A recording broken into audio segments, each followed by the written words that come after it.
Thank you for joining the Once Changing the World, which is India's first future tech meets sustainability podcast. And today I'm delighted and honored to have with me Mr. Ibrahim El-Badawi, who's the founder and CEO of 01Gov, which is the first of its kind Arab platform for government innovation that inspires and enables the public sector across the Arab region to design the governments of the 21st century.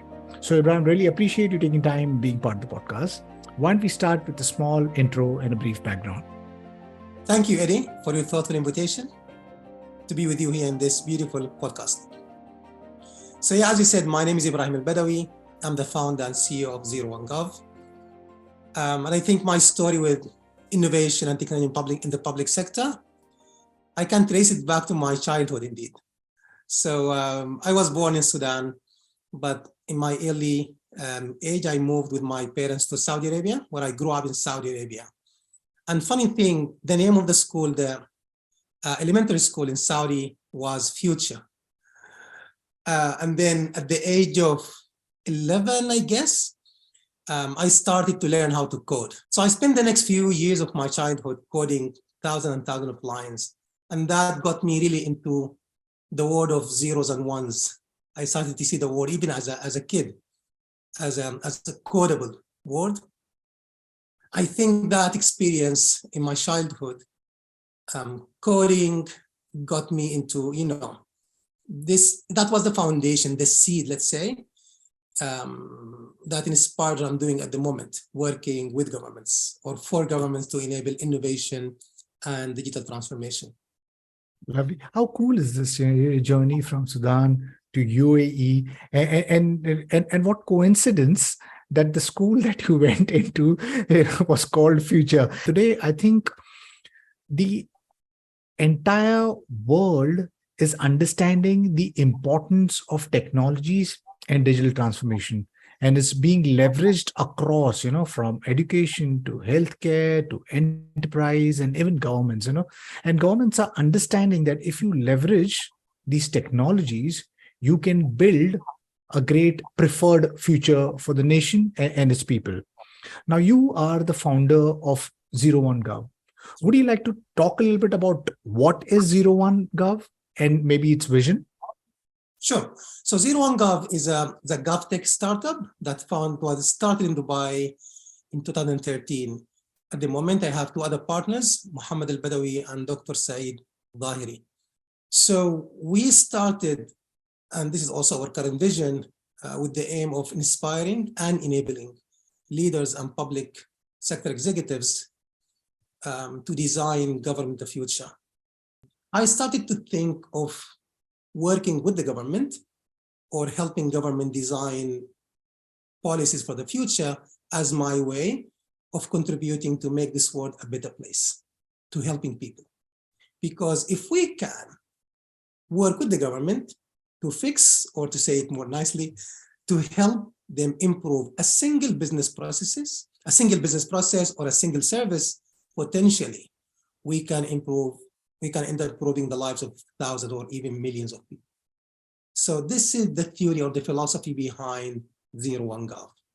Government, so far has been the last in line when it comes to, leveraging technology, especially future technology, because most of the governments, at least here in India, it's been slow at adopting new technologies.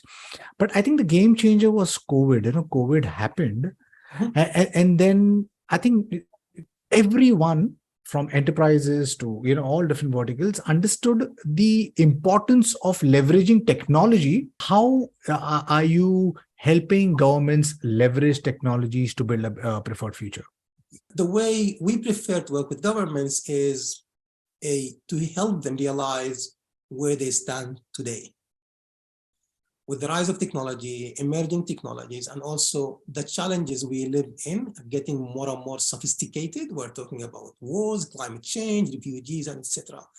So governments need to understand where they stand today when it comes to leveraging technologies and new business models, new methods empowered by the technologies, so that they can understand how can they proceed, how they can move forward in using these technologies. I think that's number one thing we, when we work with government, the number one thing we do. And when we do that, we tap into our knowledge and connections we have with many governments around the world and enable a platform on which they can exchange knowledge and practices. But then one thing we enjoy doing is helping government, especially leaders, understand emerging technologies and then decide on the best way for them, for the nations, for the government agencies to use them to design better public policies and services. So, for example, we enjoy delivering a workshop on ChatGPT for an agency, the United Arab Emirates, called the Federal Authority for Government Human Resources. That is the central agency in charge of the entire workforce in the UAE Federal Gulf. Now, that workshop was inspired by a tweet sent a few days earlier by His Highness Sheikh Mohammed bin Rashid Al Maktoum, who's the Vice President, the Prime Minister, and the ruler of Dubai. So you got a leader at this level sending out a tweet inviting government, public sector leaders in the country to explore ChatGPT and AI and find out what kind of opportunities and challenges we are dealing with here. But it wasn't only about experimenting with ChatGPT or experimenting with IoT or 3D printing or metaverse. For me, one thing is to try out technology, but more important for a government leader is to pause and have conversation around questions like, so what does it mean to have this technology today? What should we do? How can we use it to design better public services and policies? What shouldn't we do with these technologies? And also engage society in this conversation. This was basically the essence of our ChatGPT session, but also this is how we run most of our conversation with public sector leaders.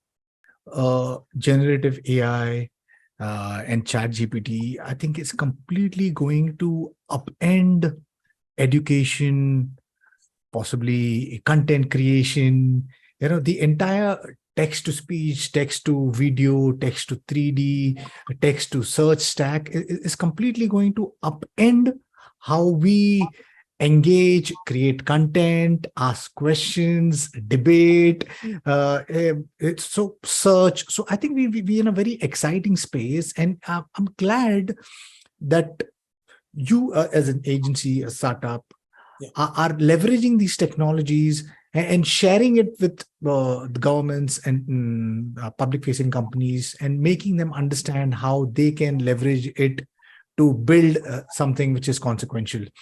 Would you like to talk a little bit more about 01 Gov's works and some other services and solutions that is built by 01 Gov? So as I said, we started from Dubai, but we operate beyond the UAE, across this GCC region. We're talking about Qatar, Saudi Arabia, Kuwait, Bahrain, Oman, but also beyond GCC in the MENA region and countries outside the MENA region. Now, what's exciting here, what's interesting here, is that you might be at one point talking to a government like government of Dubai, who is actively now regulating virtual assets.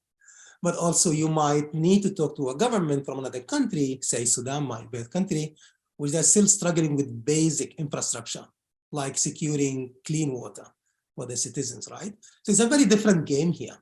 And what we learned is that we need to remember that regardless, the job of a government is still one thing: to enable an environment for the citizens to prosper, to grow, right?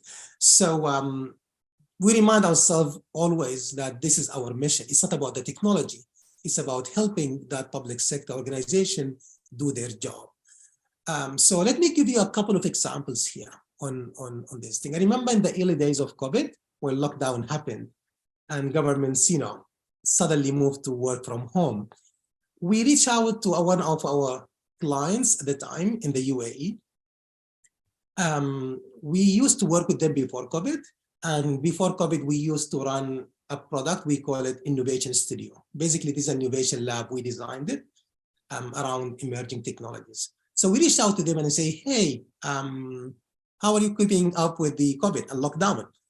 And I remember the chief innovation officer. So by the way, many government agencies in the UAE now have an official title, chief innovation officer.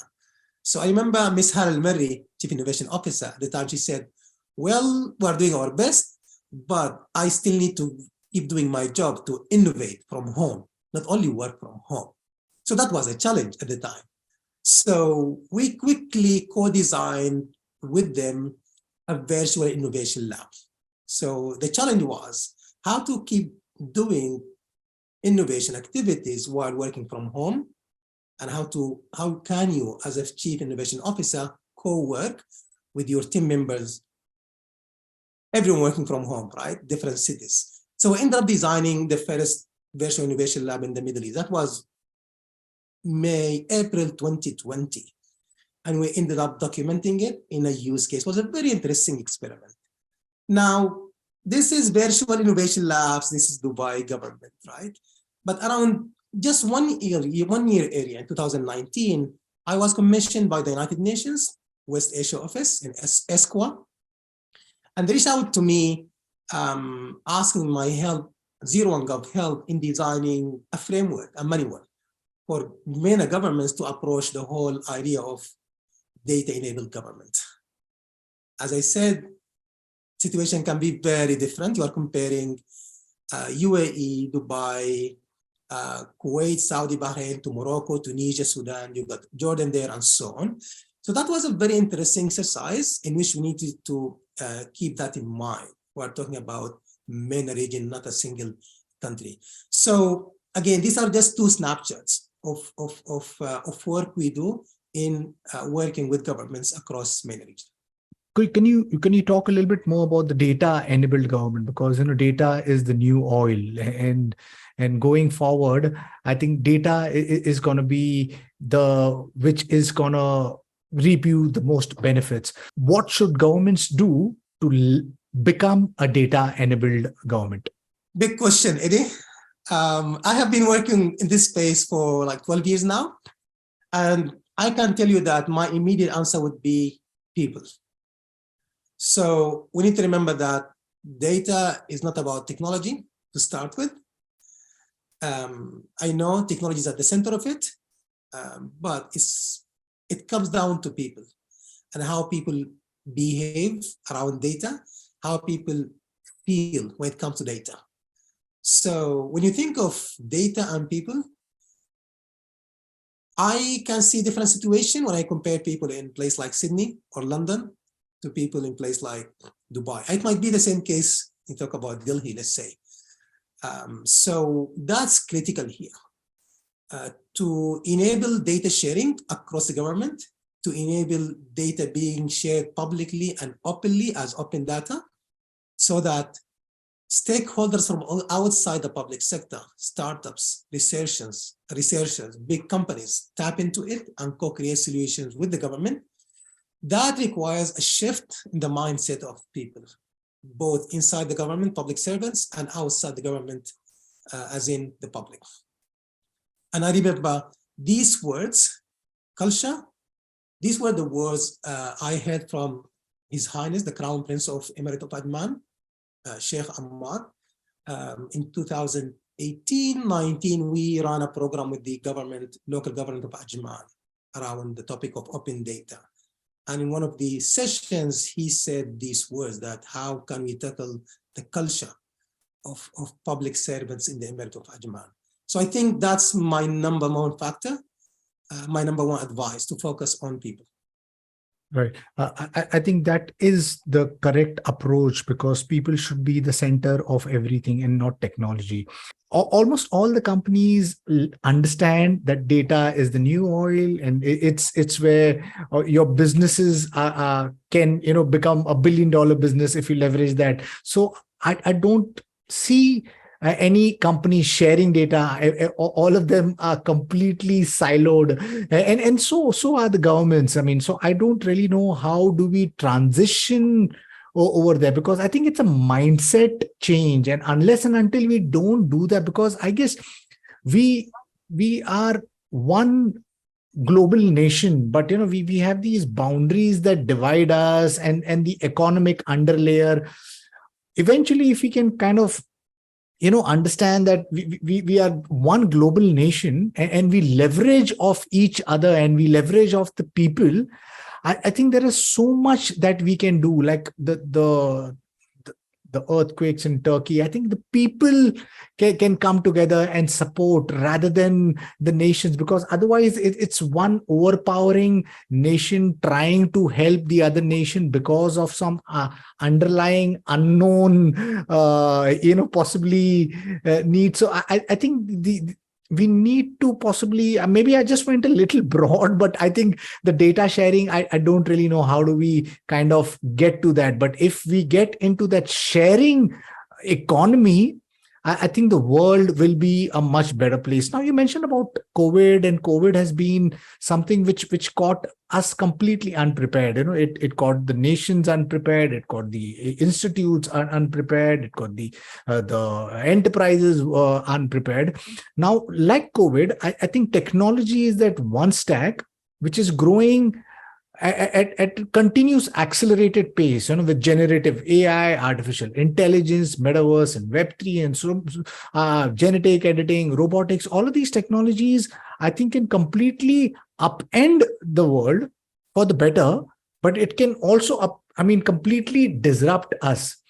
So, as someone who's been invested in future tech, how do you think can government mitigate the challenges of an unforeseen, situation arising, like, for example, a COVID or a tech stack, which is becoming an existential crisis? Look, I was listening to you and really smiling because I love the collection, the portfolio of fancy words you were saying, metaverse, data is the new oil, Web 3.0, and so on. And you're true, this is the world we live in today, at least in theory. However, when it comes to governments, my approach is to focus on what actually works, right? So I believe in data sharing. I believe in publishing data openly so that you create a space for everyone to have a chance. And I would like something really interesting I learned from the time when I was working as a strategist for Dubai digital government. When people think of a place like Dubai, in this context, they think of advanced tech, right? I think here we're missing something important, something that comes before technology: values. Next time you're in Dubai, or if you happen to be in Dubai, I really advise you, and I'm happy if I'm in the seat at the same time. At the same time, I would love to take you there to Emirates Towers, the famous Twin Tower in Dubai. It's the tower where the Prime Minister's office is. And there you can see some cool places like government accelerators and so on. However, at the foyer of the building, there is this big signage that says Dubai Principles. And there are 8 principles. So these are values that people in Dubai, the leadership of Dubai, believes in.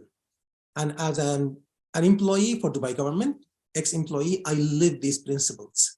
So one of them, which is something I really love in Dubai, is that in Dubai, as an ex-employee, as an employee, let's say a public sector employee, I think that I always remind myself that the job of the government is to serve people happiness.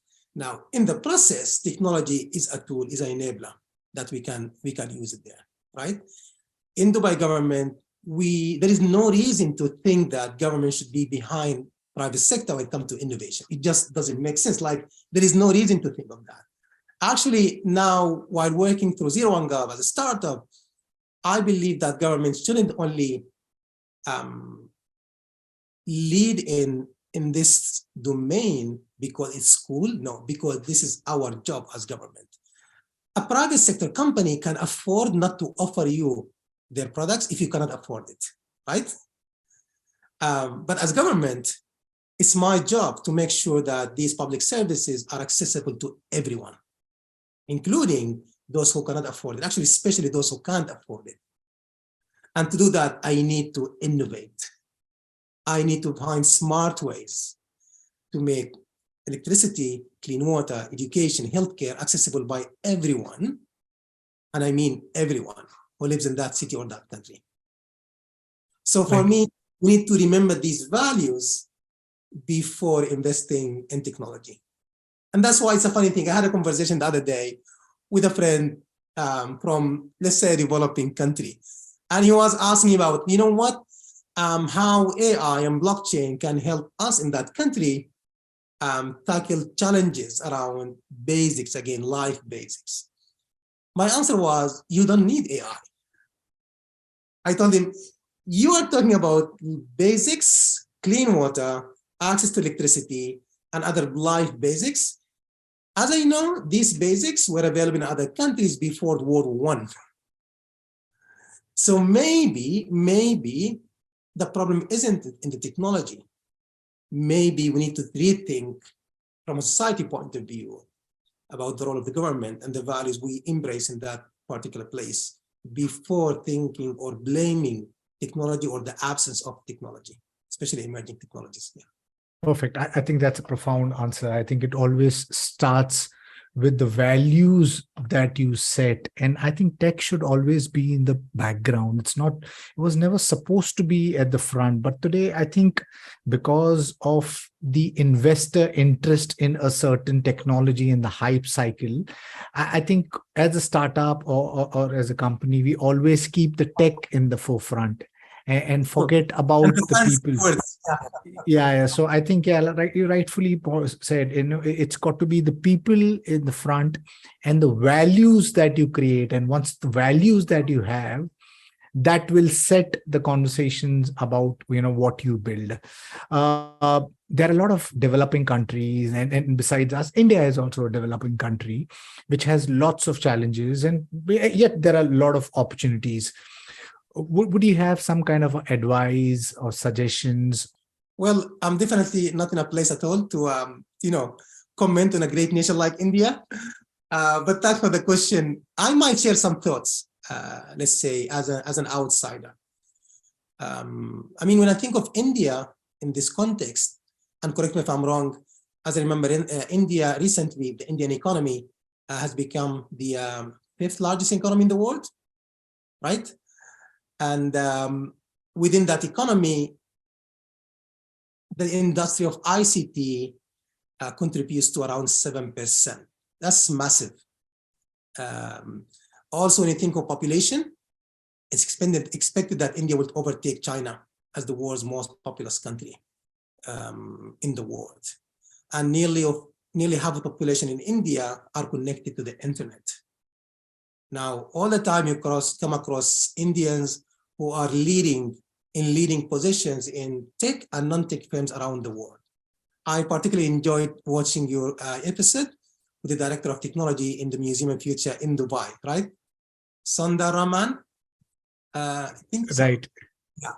So now, having said all of that, I think India is in a exciting position to contribute to the world, especially contribute in the space of leveraging technology, understanding technology, making use of emerging technology to provide better life.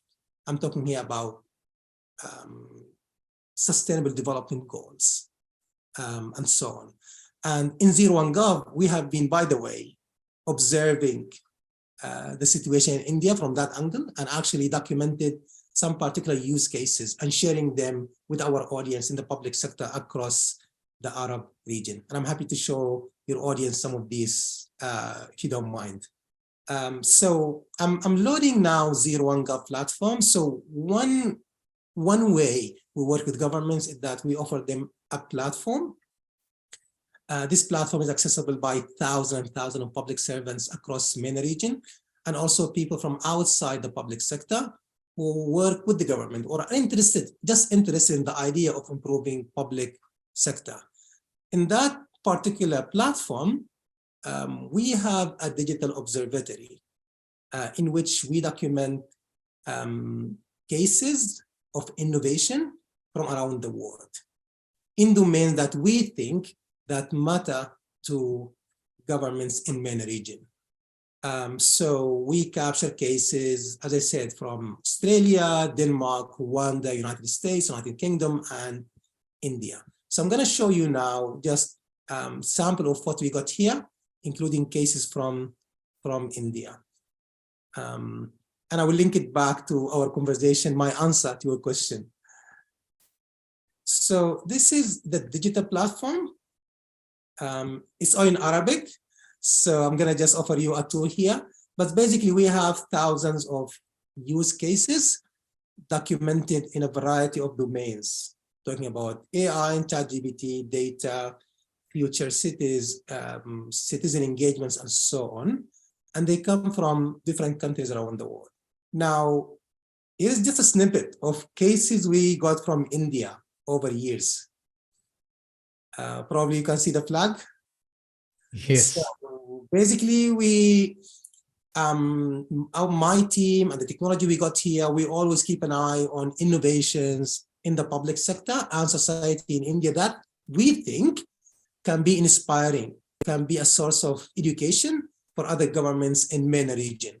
That could be in agriculture or education, healthcare, and so on. Even how India tackled COVID-19, the pandemic. So going back to your question, this is just a live evidence of what I've just said, that I really believe that India can share a lot with the world. And this is what we as 01Gov do about that. Stories, innovations from India provided to the Middle East and beyond.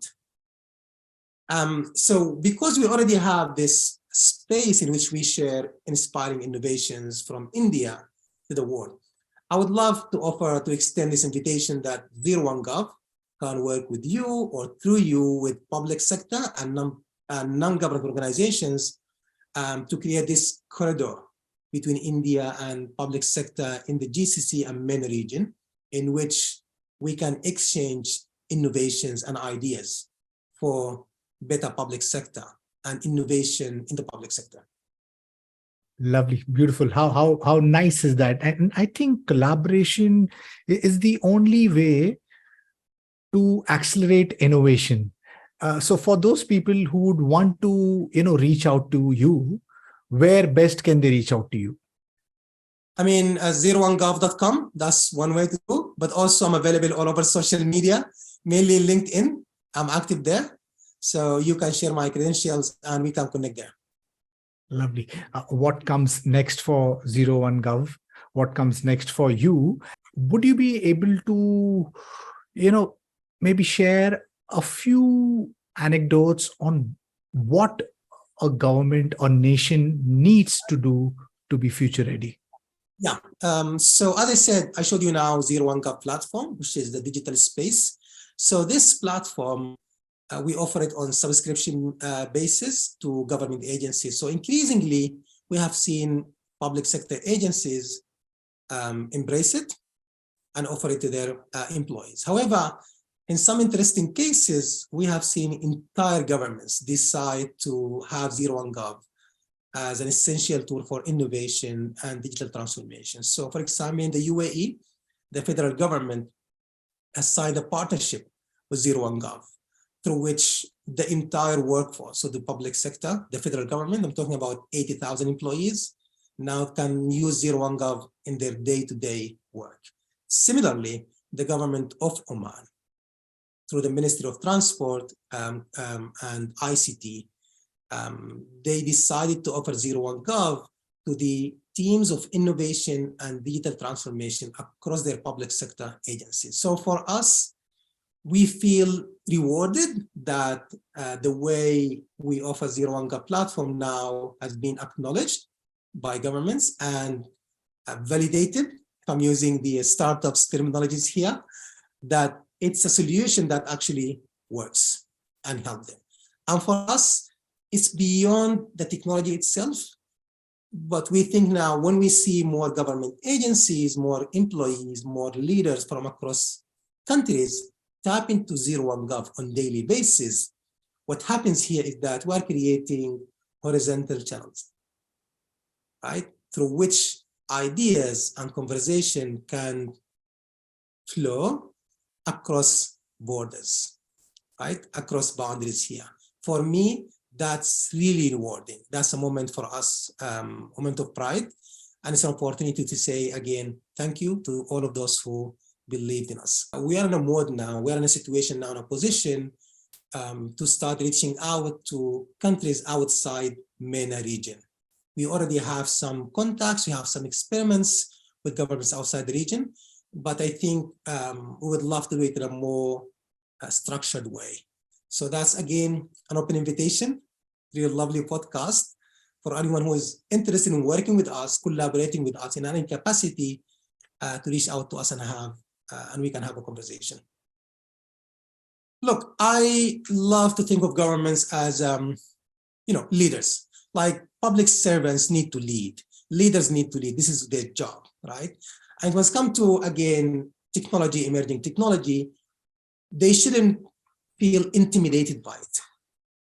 Yet, it might sound overwhelming, that's true. Technology can be moving super fast, way faster than the ability of a massive public sector to move. But that is not an excuse here. I think once you're in a position to lead, that's your job, you can find way. We can learn from each other. And when I say each other, I'm talking about stakeholders within the same country, within the society, but also across nations. And I think that was one big lesson we learned through COVID, through the pandemic, right? Governments cannot and shouldn't even do this alone. So that's for me one thought. The other thing is that governments need to lead, right? We can debate about big government, small government, but the end government, public sector leaders, they need to lead. And leading doesn't mean that you do it alone. As I said, leading means offering a space, orchestrating a conversation in which everyone can have a seat around the table. But in the end of the day, it's your job as a leader to lead. And we shouldn't be intimidated by technology or emerging technology. I know it can be overwhelming. Technologies move super fast. This is technology. That's the nature of it. But at the end of the day, I prefer to be optimistic. I prefer to think of opportunities and possibilities while being aware of the potential challenge of technology. So really appreciate you taking time and being part of the podcast. And to my listeners, if you like what you see in here, then please press the subscribe button. And until next time, see you guys. Bye-bye. Thank you. Really appreciate this. Thank you so much.